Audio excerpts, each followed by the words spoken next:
Yeah, listener, I don't know. You may be right about that. The fact that, Charles versus Topuria is a bigger fight. Charles is Brazilian. Obviously, MMA has its roots in Brazil. There's a lot of Brazilian fans, and I'm sure that means something for the UFC. That having been said, I know there's something of a European rivalry between Paddy Pimblett and Arman.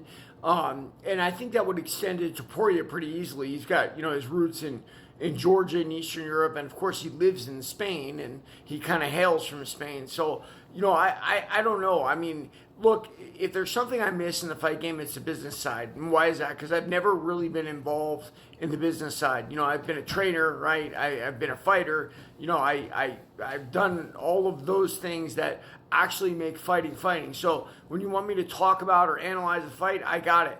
Business side, I haven't been there. I've never been a promoter. I've never been a manager of fighters, right? So that side of it, I often miss things, and it's just normal. It just hasn't been part of my experience. But yeah, you absolutely could be right on that. Maybe Topuria Olivier is a bigger fight. Maybe Arman beats Pimblett or Pimblett beats Arman, and then they're next in line. But again, that assumes fair. Like, do they want Arman fighting Pimblett, or are they just going to give Pimblett the shot because Pimblett is the new Conor McGregor hyphen Michael Bisping of the UFC? I don't know. We're going to see real quick which direction the UFC wants to go in. But first, we got to see Topuria get through Oliveira, because that's not any guarantee at all. I mean, Charles is one tough out for anybody, and I can't wait to see how the Muay Thai mixes with the boxing, particularly really the elbows and knees mix with the slipping of the head, right? Like, it's going to be an exciting fight.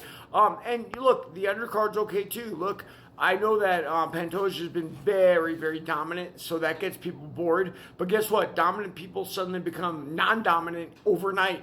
And Kai Kara-France hits really hard for a flyweight. So we're going to see, can he drag Kai Kara-France down to the ground and make it into a grappling match like he does for most of his fights?